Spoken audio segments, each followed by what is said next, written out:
Difficult होगा, इसीलिए step by step चलेंगे।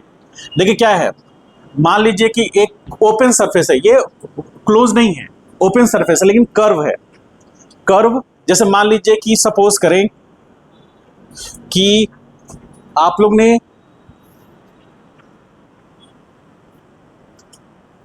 बेस्ट एग्जांपल लिखिए, सपोज करें खीरा है, खीरा का छिलका आपने हटा दिया तो छिलका जो निकला वो ऐसा शेप का है मान लीजिए, तो वो ओपन सरफेस है मान लीजिए, एग्जैक्ट थोड़ी ना बनेगा। अब उसमें वो जो छिलका है एक अच्छा छिलका निकला तो वो हल्का कर्व है, ऐसे कर्व रहेगा ना, स्ट्रेट तो रहेगा नहीं, कर्व रहेगा। तो कर्व में एक छोटा सा एरिया ये लिए, छोटा सा एरिया। अब कर्व सरफेस है तो ये टोटल एरिया कितना होगा, total area, total curve area लिखते हैं इसको, कर्व्ड एरिया। तो कर्व्ड एरिया टोटल होगा एस, एस से डिनोट करते हैं, सरफेस एरिया है कर्व्ड सरफेस एरिया। तो सरफेस एरिया को हम लोग एस से डिनोट करते हैं, हम लोग ए से भी डिनोट कर सकते हैं, कोई दिक्कत नहीं, एस हो गया। और ये छोटा सा एलिमेंटल, इसको कहेंगे small elemental curved area, curved area है और वो कितना है, ds। तो आप क्या कह सकते हैं कि s will be formed by integration of small area. ऐसा हो सकता है क्या, क्या आप इस बात को महसूस कर पा रहे हैं, छोटे छोटे एलिमेंटल एरिया से मिलकर के वो एरिया बना है, जो कि कर्व एरिया है। तो एग्जैक्ट इसका प्रोफाइल जो है उसके अकॉर्डिंग हम कोई उसके लिए स्टैंडर्ड हमारे पास रिकॉर्ड नहीं है कि हम ये लगाएंगे तो बन जाएगा। जैसे मान लीजिए डिस्क है तो उसका सरफेस एरिया फिक्स है पाई आर स्क्वायर। मान लीजिए एक सिलेंडर है तो उसका सरफेस एरिया फिक्स है, सिलेंडर हॉलो है तो उसका सरफेस एरिया क्या होगा, pi r square. Pi r square कहां से हो गया, हॉलो सिलेंडर का सरफेस एरिया क्या होता है,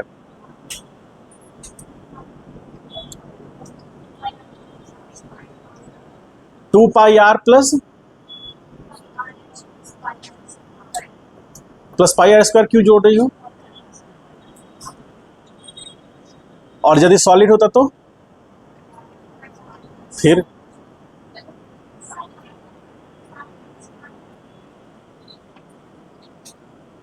यदि हॉलो सिलेंडर रहेगा तो हम कभी भी सरफेस नहीं लेंगे, एरिया नहीं लेंगे, हमेशा रिंग लेंगे। रिंग कितना होता है, टू पाई आर, और उसको एक्सटेंड कहां तक कराएंगे, एच तक, तो सरफेस एरिया निकल जाएगा। समझ पा रहे हैं।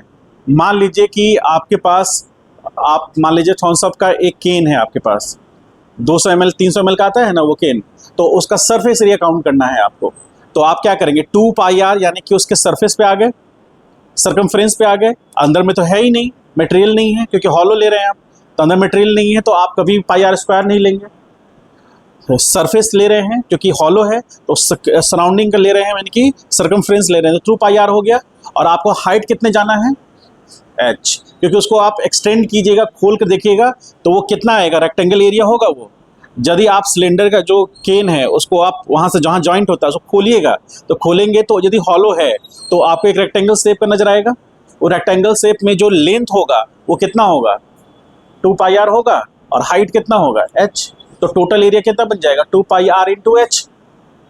और एक चीज़ और ध्यान रखना है कि जब एरिया की बात होगी तो डायमेंशन मीटर स्क्वायर में रहेंगे, तो 2 पाई आर इंटू एच कर रहे हैं, तो आर इंटू एच मल्टीप्लाई हो रहा है। कभी भी इमोशनल आकर के पाई आर स्क्वायर इंटू एच कीजिएगा, वो वॉल्यूम बता देगा, ठीक है। तो हमको यदि मान लीजिए सॉलिड सिलेंडर का सरफेस एरिया लेना है तो उस केस में भी हम क्या करेंगे, 2 पाई आर इंटू एच करेंगे और प्लस टॉप सरफेस और बॉटम सरफेस को जोड़ देंगे, तो पाई आर स्क्वायर हो जाएगा। ठीक है, समझ में आया। तो ये तो कोई एग्जैक्ट फिक्स एरिया है नहीं, ये तो चेंज कर रहा है। और कर्व्ड एरिया है, इसका कोई पर्टिकुलर फिक्स फॉर्मूला नहीं है। तो उस केस में हम लोग क्या करेंगे, टोटल सरफेस एरिया कैसे मिलेगा, ds। अब हमको इस टोटल, इसमें छोटे छोटे एरिया हैं, यहाँ पर मान लीजिए कोई हम छोटा सा एलिमेंटल एरिया लेते हैं, तो इस एलिमेंटल एरिया का एन कैप अलग होगा। एन कैप है क्या, इस छोटे से एलिमेंटल एरिया का नॉर्मल। तो यदि हमको लिखना हो ds, ध्यान से देखिएगा, हम क्या बना दिए, एरिया को एरिया वेक्टर बना दिए। कितना सा एरिया को बना दिए? इतने छोटे से एलिमेंटल एरिया को हमने क्या बना दिया? Area vector. तो ये छोटा सा एलिमेंटल एरिया वेक्टर बना, तो इस तरह से एन कैप से रिप्रेजेंट होगा। तो यहां पर ds इज इक्वल टू हम क्या लिख सकते हैं? ds इंटू एन कैप, जहां पर वेयर हम क्या लिख सकते हैं? वेयर क्या? एन कैप क्या है? N cap is perpendicular to the surface. कौन सा surface? Surface of ds area. ds area, ठीक है। और चूंकि कर्व है तो हर अलग अलग पोजीशंस पर एन कैप चेंज होगा। फील कर पा रहे हैं? यदि फ्लैट सरफेस होता तो एन कैप कांस्टेंट रहता, लेकिन कर्व सरफेस है तो वहां पर चेंज होगा। जैसे मान लीजिए, थोड़ी देर के लिए मान लीजिए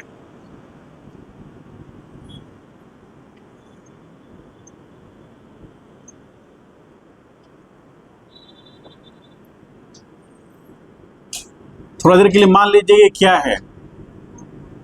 चलिए, मैंने ड्राइंग सही बनाया है, ठीक है। अब यहां पर मान लीजिए छोटा सा आपने कट लिया,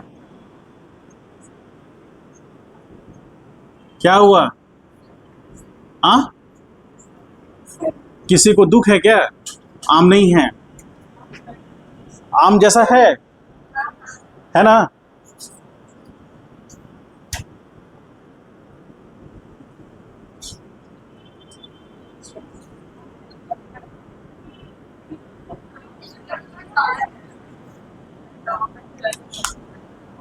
टॉम एंड जेरी किसको नजर आ रहा है? चलिए देखिए, ये एन कैप हो गया और ये हो गया ds, और total surface area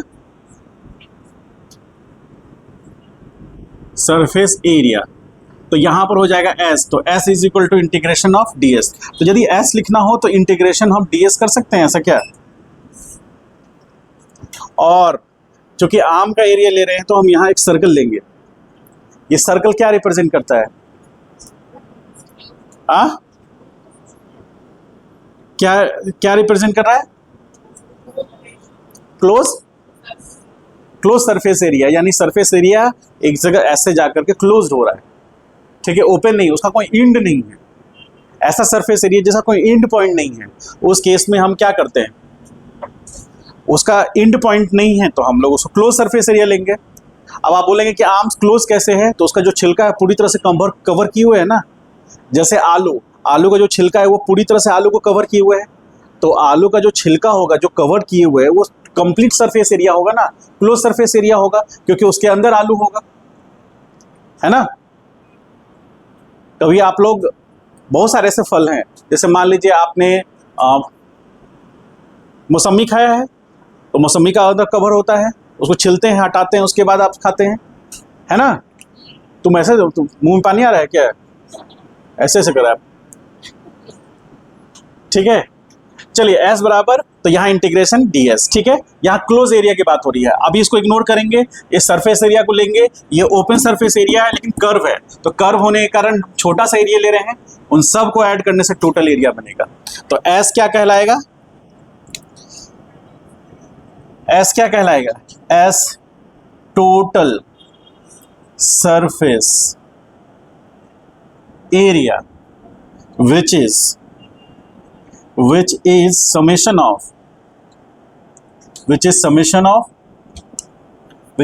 of small elemental area, ठीक है। चलिए इसको जस्ट राइट डाउन कीजिए, फिर हम लोग आते हैं क्लोज सरफेस में।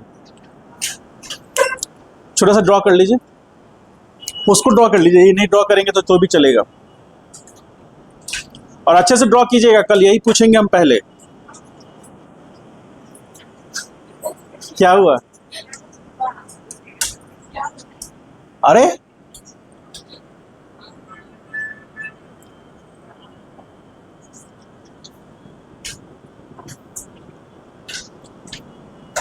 बुक में दिया हुआ है ये, लेकिन थोड़ा अलग डायग्राम दिया हुआ है, उसमें ऐसा ऐसा एक्सप्रेशन लिखा हुआ है जो आपको समझ में नहीं आएगा।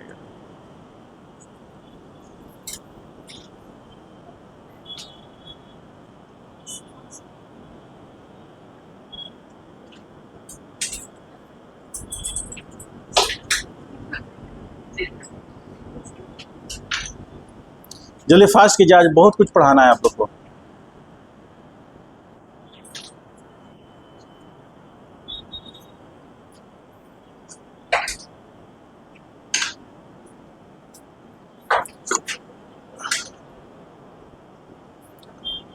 अगस्त मंथ में जन्माष्टमी और 15 अगस्त एक ही दिन है ना? हाँ हाँ, एक ही दिन है, एक ही दिन। नहीं, मुझे पता चला कि एक ही दिन है। कौन 15 अगस्त 16 को है? 15 अगस्त को कौन सा मतलब दिन है? मंगलवार है क्या? देख के बताइए कोई।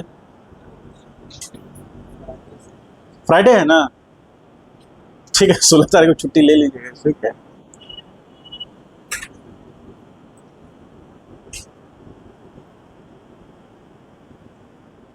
दो दिन छुट्टी देना थोड़ा सा मुश्किल हो जा रहा है, एक दिन ले लीजिए। और फिर 3 सितंबर से 3 सितंबर से 6 सितंबर तक छुट्टी रहेगा। छुट्टी रहेगा मतलब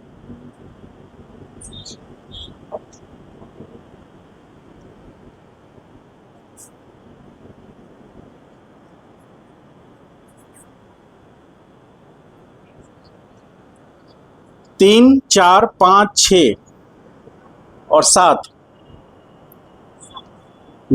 सितंबर को। 5 को तो प्रोग्राम ही रहेगा, 6 को फिर साफ सफाई होगा, 7 को फिर बेंच अरेंज होगा, 8 से आप लोग क्लास करेंगे। क्या 8 को? बोलो आज तुम बैठे हुए हो, बोलो क्या बोल रहा है? रेस्ट करेंगे हम। नहीं, कल थोड़ा सा पढ़ के आया है।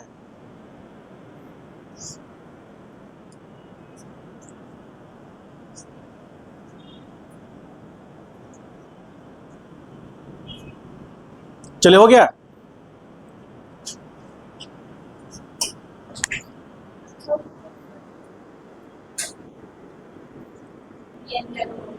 खरबूजा का रंग तो बदलता रहता है।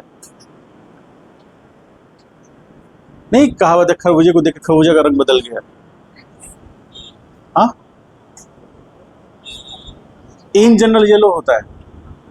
सही में खरबूजे का रंग बदलता है क्या? नहीं, एक और कहावत है कि गिरगिट की तरह रंग बदल रहा है। गिरगिट रंग बदलता है क्या? ओ, आइए, चलिए। तो मान लीजिए कि हम यहां से एक शेप कट करके निकालते हैं।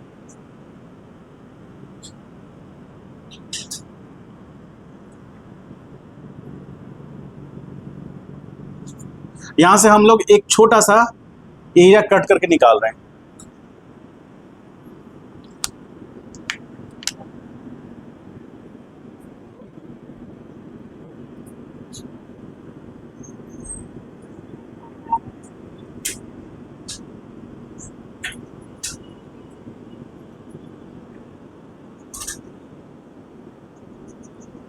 ऐसा एरिया निकाले।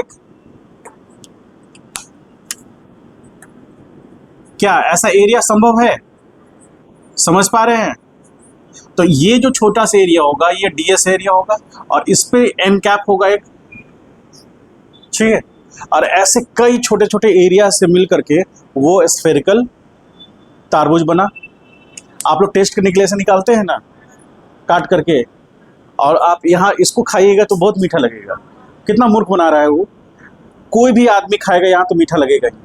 टेस्ट तो दूर जाने पे ना खट्टा होगा, यहाँ तो मीठा ही लगेगा। ये तो सेंटर पॉइंट है इसका, है कि नहीं? तो आपको लगता है हाँ मीठा है, ठीक है दे दीजिए, लेकिन सही मायने में वो तो मूर्ख बना रहा है। आपको चेक करना चाहिए कहाँ, यहाँ कट करके यहाँ का खाना चाहिए। यहाँ सबसे ज़्यादा लाल होगा, हाँ सबसे ज़्यादा टेस्टी होगा यहाँ, और जैसे जैसे ऊपर जाएंगे टेस्ट कम होता जाएगा और पानी का मात्रा कम होता चला जाएगा, है कि नहीं? खाएं आप लोग तारबूज को फ्रिज में रख के खाएं कभी? तो फ्रिज में रख दिए तो खाए कैसे? मतलब फ्रिज से रख करके निकाल के खाए हैं तो टेस्ट लगेगा अच्छा। ठीक है, 11th में एक स्टूडेंट है जो कि कटहल का सब्जी बहुत बढ़िया बनाता है, बताए थे ना, वो प्रोग्राम में बनाएगा। वो बोला एप्रम उप्रम सब लेके आएंगे, कैप उप सब लेके आएंगे। आइए, छोटा सा एलिमेंटल एरिया डीएस, तो यहां पे डीएस इज इक्वल टू कैसे डिफाइन होगा, डीएस बराबर डीएस इंटू एन कैप, और सारे सरफेस एरिया एक दूसरे से परपेंडिकुलर। ये डायग्राम ए है, एग्जाम्पल ए। अब एग्जाम्पल बी में आइए, सब लोग ध्यान से देखिए। यहां पर एक क्यूब लेते हैं हम लोग,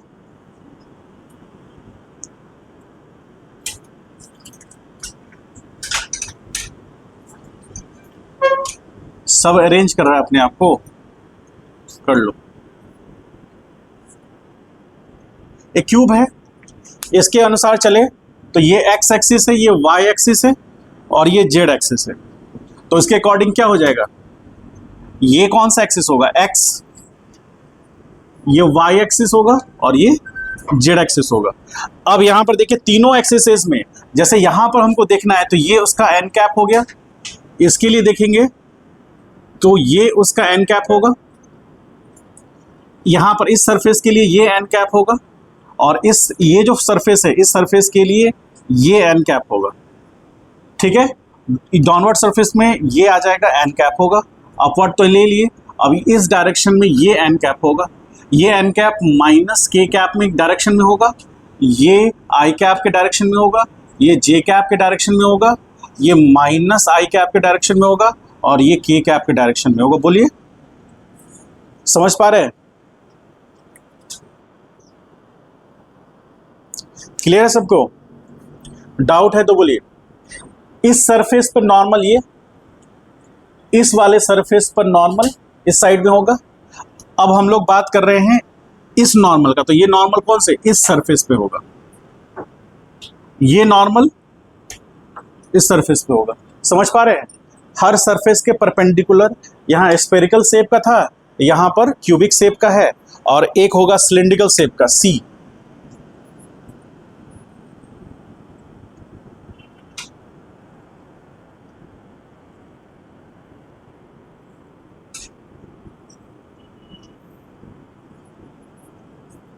अब इस सरफेस पे यदि हम देखेंगे नॉर्मल, तो इस तरफ होगा, ये एन कैप होगा, ये एन कैप होगा, ये एन कैप होगा, इस पॉइंट पर एन कैप होगा, इस पॉइंट पर एन कैप होगा, और आपकी तरफ होगा, इसको इधर दिखाएंगे, इस पॉइंट पर क्रॉस करता हुआ एन कैप होगा, इस पॉइंट पर एन कैप क्रॉस करता होगा। क्रॉस मतलब दूर, तो यहां पर इसके अकॉर्डिंग देखिए, ये हो गया एक्स एक्सिस, ये हो गया वाई एक्सिस और ये हो गया जेड एक्सिस। तो आप बताइए कि सिलेंडर का एक्सिस किसके पैरेलल है, सिलेंडर का एक्सिस किसके पैरेलल है, वाई एक्सिस से पैरेलल है। तो ये जो डायरेक्शन है एन कैप है, ये आई कैप हो सकता है क्या, ठीक है। और यहाँ पर जो ये क्रॉस अंदर तरफ गया है, क्रॉस मतलब अंदर की तरफ, आप लोग बताए थे ना, क्रॉस, हाँ इनवर्ड डायरेक्शन में है, तो ये कौन सा डायरेक्शन होगा, है माइनस के कैप होगा, और ये डॉट है तो ये प्लस के कैप होगा। तो यहाँ पर हम इसको माइनस के कैप दिखा सकते हैं, इसको प्लस के कैप दिखा सकते हैं, और ये जो वाई एक्सिस में है तो ये कौन सा होगा, माइनस आई कैप, ये कौन सा होगा, आई कैप।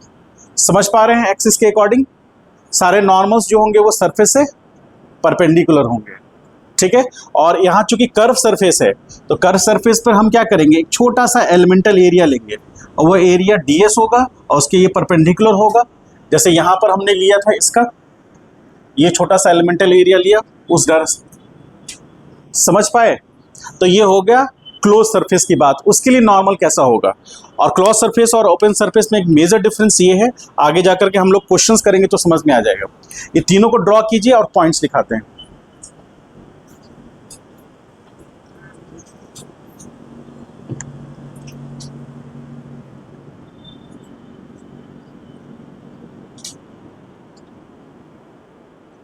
उसके लिए हम लोग सबसे पहले इस बात को समझते हैं कि इलेक्ट्रिक फील्ड लाइंस रिप्रेजेंट करता है एनर्जी को और इलेक्ट्रिक फील्ड लाइंस कैरी करता है एनर्जी को। ठीक है, तो एनर्जी मतलब इलेक्ट्रिक एनर्जी की बात करें, अब यदि इलेक्ट्रिक फील्ड लाइंस एक दूसरे से ज़्यादा नज़दीक होंगे तो ज़्यादा स्ट्रांग होंगे। ठीक है, एनर्जी को ज़्यादा कैरी कर सकते हैं। और अब हम लोग बात करते हैं, इसी से कनेक्टेड है electric flux. Electric flux basically किससे कनेक्ट हो रहा है? वो कनेक्ट हो रहा है एनर्जी से। और एनर्जी कहाँ कनेक्ट हो रहा है? इलेक्ट्रिक फील्ड से। इलेक्ट्रिक फील्ड लाइंस जो हैं वो बेसिकली कैरी कर रहे हैं एनर्जी को। और यदि किसी पर्टिकुलर एरिया से, क्योंकि हम लोग यहाँ पर डिफाइन करेंगे कि इलेक्ट्रिक लाइंस क्रॉस किया, तो इलेक्ट्रिक लाइन से एनर्जी जो उसके पास था, हम लोग के पास कोई पैरामीटर होना चाहिए ना उसको मेजर करने का कि हाँ इतना एनर्जी क्रॉस कर गया। तो जैसे हम लोग एकदम सिमिलर आप समझिए कि जैसे एक पाइप है, पाइप का एक क्रॉस सेक्शन एरिया है, मान लीजिए वो पाइप का cross section area 2 centimetre square है, 2 सेंटीमीटर स्क्वायर। तो उस क्रॉस सेक्शन से जितना वाटर फ्लो कर रहा है वो मान लीजिए 1 सेकेंड में 10 लीटर वाटर फ्लो कर जाता है। यदि क्रॉस सेक्शन एरिया को हम बढ़ाएंगे तो वाटर फ्लो रेट बढ़ेगा या घटेगा? बढ़ेगा। यानी कि क्रॉस सेक्शन एरिया बढ़ाने से वाटर फ्लो रेट बढ़ रहा है। यानी कि पहले 2 सेंटीमीटर स्क्वायर था, उस समय 10 लीटर वाटर 1 सेकेंड में इंटर कर गया। तो अब यदि 2 सेंटीमीटर स्क्वायर से बढ़ाकर हम 4 सेंटीमीटर स्क्वायर कर देंगे तो वाटर फ्लो जो है वो बढ़ेगा। और इससे क्या होगा कि वाटर जो एक्यूमुलेट होगा पर सेकेंड, वहाँ पर पहले 10 लीटर हुआ था, अब 20 लीटर हो सकता है, 18 लीटर हो सकता है। तो ऑब्वियसली जैसे एरिया बढ़ेगा तो वहाँ पर वाटर का फ्लो भी बढ़ेगा। एकदम उसी तरह जैसे क्रॉस सेक्शन एरिया हम बढ़ाएंगे, एरिया बढ़ेगा या छोटा होगा। यदि मान लीजिए एरिया बढ़ा तो ज़्यादा इलेक्ट्रिक लाइन से इंटर कर पाएंगे, यदि एरिया छोटा कर देंगे तो कम इलेक्ट्रिक लाइन से इंटर करेंगे। कम इलेक्ट्रिक लाइन से इंटर करेंगे तो एनर्जी जो क्रॉस करेगा वो कम करेगा। और यदि क्रॉस सेक्शन एरिया बड़ा होगा तो ज़्यादा एनर्जी क्रॉस करेगा क्योंकि ज़्यादा इलेक्ट्रिक लाइन से इंटर करेंगे। तो इसीलिए कहा जाता है, हम लोग जनरल भाषा में कहते हैं कि it is basically count of number of electric lines crossing in area. क्योंकि किसी एरिया को क्रॉस करेगा तभी तो हम काउंट कर पाएंगे, अदरवाइज हम कैसे काउंट कर पाएंगे? जैसे वाटर कितना इंटर कर गया 1 सेकंड में, तो हमको एक क्रॉस सेक्शन एरिया डिफाइन करना पड़ेगा ना, अदरवाइज तो हम डिफाइन नहीं कर सकते कितना इंटर किया। तो उसी तरह यहाँ पर समझिए 2 चीज़ों को हम लोग लेके चलते हैं। एक जैसे यहाँ पर देख समझ लीजिए, 2-3 तरह का हम लोग एरिया बनाएंगे। एक मान लीजिए हमारे पास रेक्टेंगल एरिया है, ठीक है, रेक्टेंगल एरिया है और इलेक्ट्रिक लाइंस जो हैं वो क्रॉस कर रहे हैं।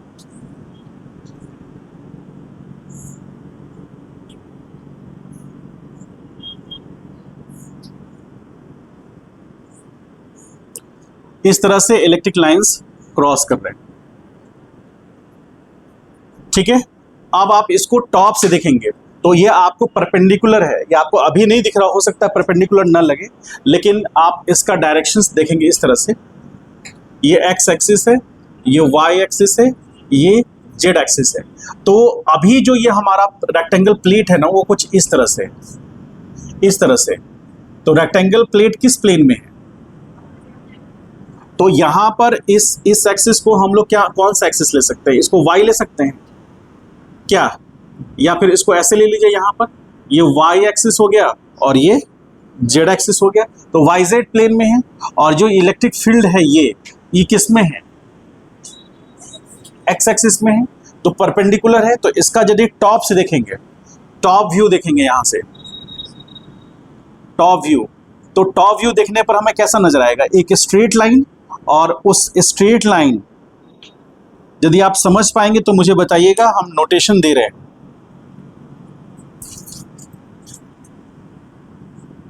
नोटेशन दे रहे हैं, ए उसके नीचे डी, बी उसके नीचे सी, ठीक है। और अब इस केस में इलेक्ट्रिक लाइंस ऐसे क्रॉस कर रहे हैं।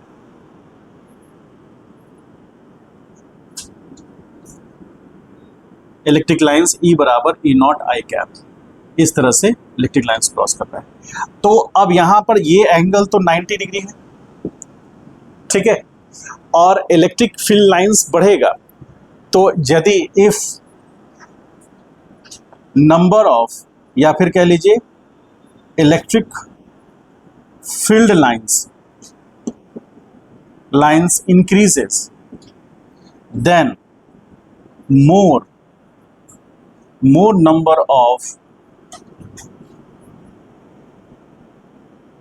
electric lines will cross the area.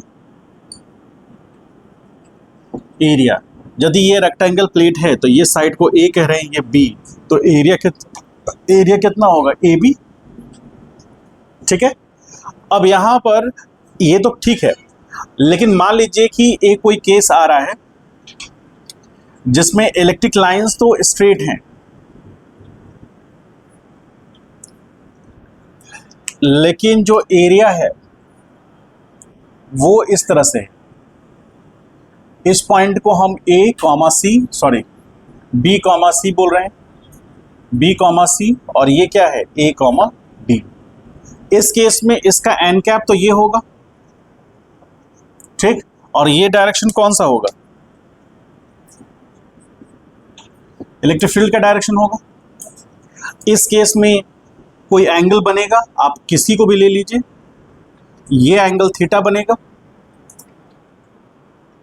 Surface area है, सरफेस एरिया, ये जो एरिया है ये ए बराबर क्या होगा, A B into n cap होगा ना। तो एन कैप क्या रिप्रेजेंट करेगा, उसके डायरेक्शन को। 99% केसेस में हम लोग क्लियर कर पा रहे हैं, क्योंकि ओपन सरफेस है ये, तो ओपन सरफेस के पास दो तरह का डायरेक्शन होगा उसका नॉर्मल का। तो अब हमको ये डिसाइड करना है कि हमें किसे लेना है। इन जनरल 99% केसेस में जिस डायरेक्शन में इलेक्ट्रिक फील्ड फ्लो करता है उस डायरेक्शन में हम उसके नॉर्मल को लेते हैं। तो यहाँ पर ये जो एरिया है ये वाईजेड प्लेन में है, तो इसके पास जो एन कैप बनेगा वो दो बनेगा, एक पॉजिटिव एन कैप होगा यानी कि आई कैप, और एक दूसरा नेगेटिव एन कैप होगा जो कि माइनस आई कैप होगा।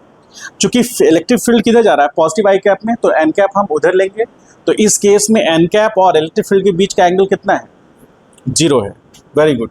तो यहाँ पर इसी डायरेक्शन में यहाँ पर एन कैप होगा, तो यहाँ पर the direction of n cap and electric field are same. क्या है, सेम है, दोनों सेम है। तो इसके दैट इज थीटा यहाँ क्या होगा, 0, और यहाँ पर the direction of n cap is inclined by theta with electric field। ठीक है, E के साथ में थीटा एंगल पर है, तो ऑब्वियसली कोई इफेक्ट पड़ेगा। इलेक्ट्रिक लाइन्स इससे जो इधर जा रहे हैं, इलेक्ट्रिक लाइन्स ऐसे जा रहे हैं, एरिया को हम और इधर झुका दिए। अब मान लीजिए ये एरिया और इधर झुक जाए और इधर टर्न कर जाएगा, तो थीटा बढ़ेगा, थीटा बढ़ता जाएगा। थीटा बढ़ेगा तो इस केस में इलेक्ट्रिक लाइंस उस क्रॉस सेक्शनल एरिया से जो पास कर रहे हैं वो घटेगा या बढ़ेगा,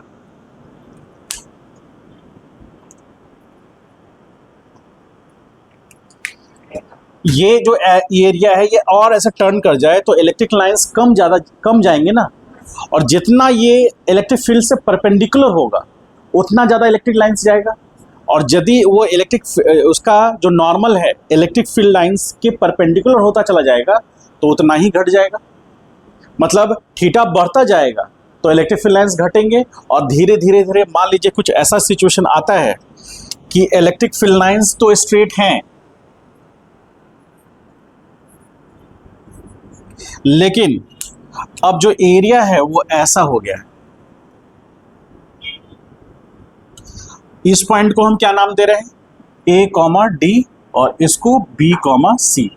अब यहाँ पर जो ये एन कैप है वो इधर है, तो एन कैप इलेक्ट्रिक फील्ड के साथ कितना एंगल बना रहा है, 90। तो इस केस में इलेक्ट्रिक लाइंस एकदम नहीं क्रॉस कर पाएगा, तो यहाँ पर लिखेंगे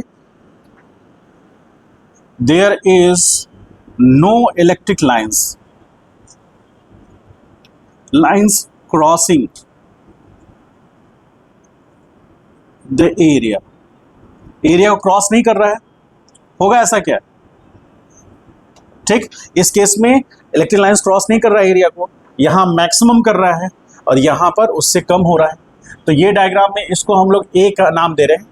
ए में इलेक्ट्रिक लाइंस मैक्सिमम है, बी में उससे कम है और सी में 0 है। तो इलेक्ट्रिक लाइंस 3 चीज़ों पे डिपेंड किया। कौन कौन चीज़ों पर? इलेक्ट्रिक फील्ड लाइंस कितने हैं, ठीक है, उसका इंटेंसिटी, यदि इलेक्ट्रिक फील्ड का मैग्नीट्यूड ज़्यादा बड़ा होगा, मतलब एक इलेक्ट्रिक लाइंस जो है, एक इलेक्ट्रिक लाइन का इंटेंसिटी बहुत ज़्यादा बड़ा है तो ज़्यादा number of electric lines cross करेंगे तो उसका मैग्नीट्यूड भी ज़्यादा होगा, ठीक। एक तो इलेक्ट्रिक फील्ड पे डिपेंड किया, दूसरा किस चीज़ पे डिपेंड किया? एरिया पर। यदि इस एरिया को हम और बढ़ा देंगे तो ज़्यादा इलेक्ट्रिक लाइंस क्रॉस करेंगे। मान लीजिए इसके नीचे से जो इलेक्ट्रिक लाइंस क्रॉस नहीं कर पा रहे थे अब वो भी क्रॉस करने लगेंगे, तो एरिया के बढ़ने और घटने पर इफेक्ट आ रहा है। और तीसरा किस पे आ रहा है? थीटा। थीटा, यदि इसमें एरिया में कोई चेंजेस नहीं किया गया लेकिन उसके इंक्लाइनेशन में चेंजेस किया गया, तो इंक्लाइनेशन यदि हम चेंज कर रहे हैं तो इलेक्ट्रिक लाइंस इफेक्ट आ रहा है। और जब भी इलेक्ट्रिक लाइंस में इफेक्ट आएगा तो उसके कारण जो भी फैक्टर होंगे जिससे इलेक्ट्रिक लाइंस में चेंजेस आ रहा है उससे फ्लक्स में चेंजेस आएगा। तो बेसिकली फ्लक्स किन किन चीज़ों पे डिपेंड करेगा? तो हम बात करेंगे flux is directly proportional to electric field, area and cos theta. क्यों? क्योंकि इसका नॉर्मल इस डायरेक्शन में कितना आएगा? ये आ जाएगा एन कैप कॉस थीटा होगा, ठीक है। तो ये कॉस थीटा, यदि थीटा बढ़ा, यदि थीटा 90 डिग्री हो गया तो उस केस में यदि ये टर्म 0 हो गया, क्योंकि 90 पर क्या हो जाएगा? 0 हो जाएगा, तो फ्लक्स क्या हो जाएगा? तो यहां से फाई यहां से इक्वेट किया गया ई ए कॉस थीटा, और फाइनली फाई बराबर क्या बना? E dot A. अब आपको क्लियर ये समझना है कि ई क्या है? ई इलेक्ट्रिक फील्ड है, ए क्या है? जो जिस क्रॉस सेक्शन एरिया से इलेक्ट्रिक फील्ड लाइंस क्रॉस कर रहा है वो है, और थीटा क्या है? थीटा है इलेक्ट्रिक फील्ड लाइंस का जो डायरेक्शन है और उस जो क्रॉस सेक्शन एरिया है उसका जो नॉर्मल वेक्टर है, क्योंकि क्रॉस सेक्शन एरिया यहाँ पर सिंपली एरिया नहीं है, वो क्या है? एरिया वेक्टर है। तो एरिया वेक्टर का डायरेक्शन होगा ना, तो उसका जो डायरेक्शन है, क्योंकि देखिए ध्यान से समझिए, अभी आप लोग जब वेक्टर पढ़े थे पिछले साल 11th में जब वेक्टर पढ़ा था आपने, तो ये जो रिजल्ट है ये सी था, सी बराबर वेक्टर ए डॉट बी था। तो वेक्टर ए और बी का डॉट प्रोडक्ट जो निकल के आएगा वो रिजल्ट क्या होगा? स्केलर होगा। और दो वेक्टर का डॉट प्रोडक्ट तभी निकलेगा ना जब दोनों वेक्टर होंगे। Electric field no doubt vector है, यहाँ एरिया को भी तो वेक्टर बनना पड़ेगा ना, तब तो डॉट प्रोडक्ट आएगा। आप ई डॉट ए भी लिख सकते हैं, ए डॉट ई भी लिख सकते हैं, उससे कोई फर्क नहीं पड़ता है, क्योंकि जो रिजल्ट आने वाला है वो तो स्केलर है। हाँ, क्रॉस प्रोडक्ट में इफेक्ट पड़ता है। तो यहाँ पर ई डॉट ए लिख दिए, तो यहाँ पर ई इलेक्ट्रिक फील्ड है, उसका भी मैग्नीट्यूड और डायरेक्शन है, ए एरिया वेक्टर है जिसका मैग्नीट्यूड और डायरेक्शन है। तो मैग्नीट्यूड क्या होगा उस एरिया वेक्टर का? कहाँ तो लिखा था मैंने? हाँ, एरिया वेक्टर का मैग्नीट्यूड ये देखिए।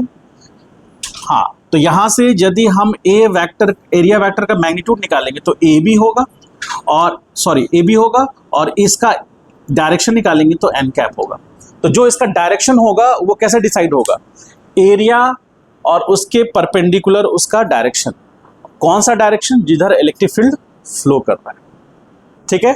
और इसके चेंज होने से इफेक्ट आ रहा है, और टर्न करेंगे थीटा और बढ़ जाएगा, थीटा बढ़ेगा तो कॉस थीटा का वैल्यू घटेगा या बढ़ेगा? घटेगा। इससे फ्लक्स इफेक्ट होगा, और आप देख भी रहे हैं कि इलेक्ट्रिक फील्ड लाइंस के घटने से यदि किसी एरिया से इलेक्ट्रिक फील्ड लाइंस घटेगा तो फ्लक्स घटेगा, और यदि ये थीटा का वैल्यू 0 की तरफ बढ़ेगा तो नॉर्मल जो है वो इलेक्ट्रिक फील्ड के डायरेक्शन में हो जाएगा, और इस केस में मैक्सिमम एरिया एक्सपोज होगा, और जब मैक्सिमम एरिया एक्सपोज होगा तो उस समय थीटा का वैल्यू 0 होगा, और उस केस में आपको मैक्सिमम फ्लक्स मिलेगा, ठीक है। तो यहाँ पर फ्लक्स का इफेक्ट उसके कारण आया। अब यहाँ पर फ्लक्स बेसिकली क्या रिप्रेजेंट करता है? ये रिप्रेजेंट करता है count of number of electric field lines. ये डायरेक्टली प्रोपोर्शनल है मैग्नीट्यूड ऑफ इलेक्ट्रिक फ्लक्स,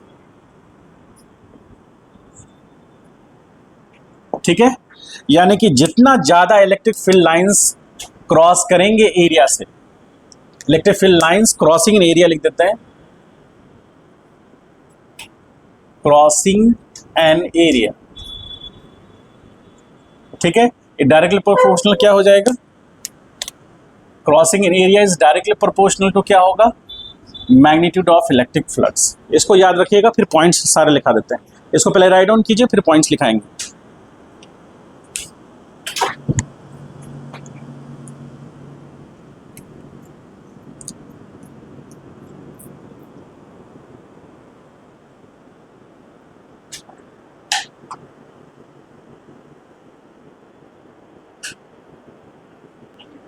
जरूरत पड़ता है, रहता है तो ठीक रहता है सर। एक विद्यार्थी बोल रहा है टीचर को रिवाइंड करके पीछे करने में अच्छा लगता है, ऐसा ही कोई होगा। चलिए हो गया, पॉइंट्स लिखाते हैं, लिखे पॉइंट्स लिखे।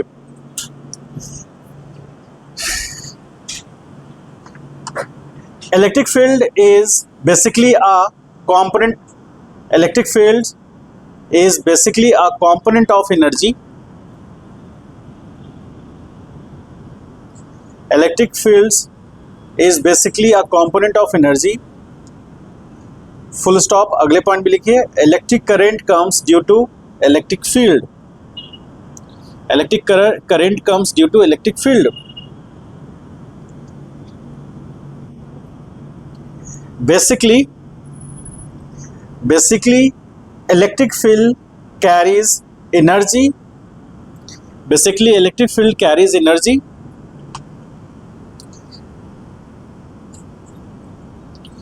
If electric field lines crossing an area, if electric field lines crossing an area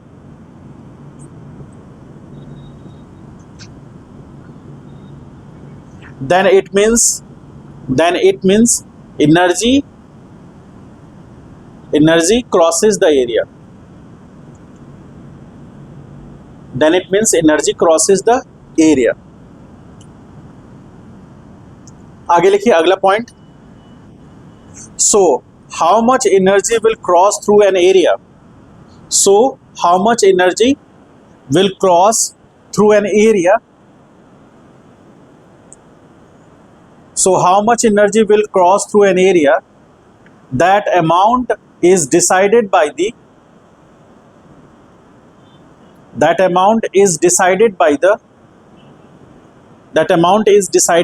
parameter called electric flux.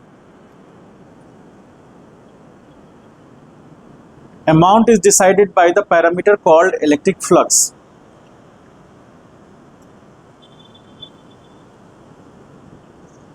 अगले पॉइंट में लिखिए, if we increase the cross sectional area,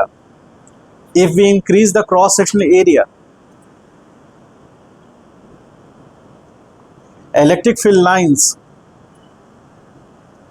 if we increase the cross sectional area, electric field lines crossing the area will increase. If we increase the cross sectional area, electric field lines crossing an area will increase. And finally, energy crossing the area will increase.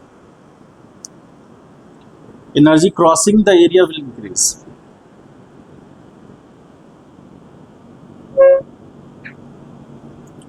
अगले point में लिखिए, in reality energy crosses the area depends on. In reality energy crossing the area depends on three important factors. First magnitude of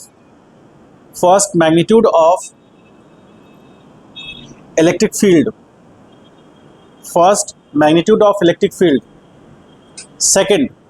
Second point दीजिएगा, magnitude of electric field. Second, magnitude of area through which electric field lines passes, magnitude of area through which electric field lines pass. ठीक है, third point लिखिए, angle between the electric field and area vector, angle between the electric field and area vector,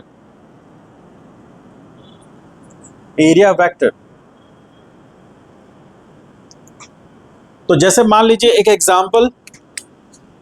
छोटा सा example लेते हैं। मान लीजिए एक क्रॉस सेक्शन एरिया है, ये इस क्रॉस सेक्शन एरिया से जो इलेक्ट्रिक लाइंस जा रहे हैं, मान लीजिए यहाँ 10 लाइंस जा रहे हैं, एरिया वही है A0, ठीक, और यहाँ पर एक वही एरिया है, ठीक है, ये एरिया भी A0 है, लेकिन यहाँ से इलेक्ट्रिक लाइंस जा रहे हैं, that is equal to 20 lines. तो यहाँ जो फ्लक्स होगा phi1 और यहाँ फ्लक्स होगा phi2, तो आपसे पूछ रहा है phi1 is greater than phi2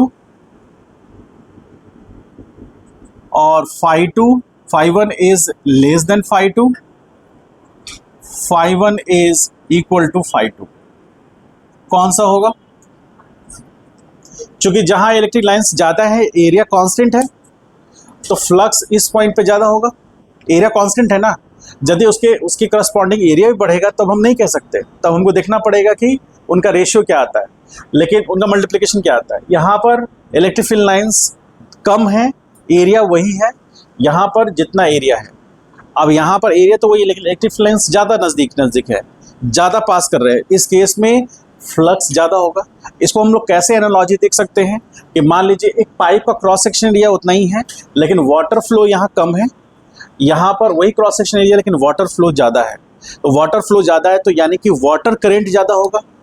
यदि यहाँ पर इलेक्ट्रिक फील्ड्स की बात करें तो इलेक्ट्रिक फील्ड लाइंस ज़्यादा है, यानी कि इलेक्ट्रिक एनर्जी ज़्यादा होगा, तो इसलिए फ्लक्स सेकेंड केस में, तो यहाँ पर हम इसको कह सकते हैं कि सेकेंड वाला जो पार्ट है वो ज़्यादा है फर्स्ट वाले से, क्योंकि इलेक्ट्रिक लाइंस ज़्यादा है। समझ पाए? ये सिंपल अंडरस्टैंडिंग है कि जितना इलेक्ट्रिक फील्ड लाइंस क्रॉस करेंगे एरिया के, उतना ही ज़्यादा फ्लक्स प्रोड्यूस होगा। समझ गए? और 3 फैक्टर पर डिपेंड करता है। पॉइंट्स लिखा दिए हैं, इसको लिख लिए हैं, एक क्वेश्चन करते हैं। हो गया, इसको लिख लिए, कंप्लीट कर लिए। एक छोटा सा एग्जाम्पल लिख लीजिए तब तक।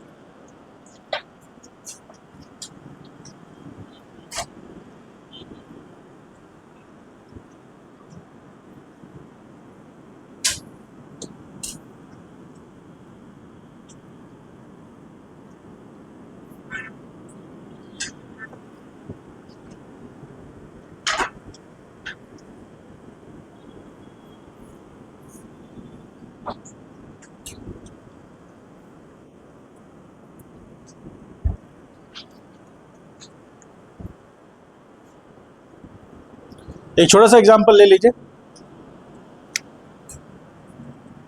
मान लीजिए कि हमारे पास एक डिस्क है, उस डिस्क का ये सेंटर पॉइंट हो गया, तो डिस्क किस प्लेन में है बता सकते हैं?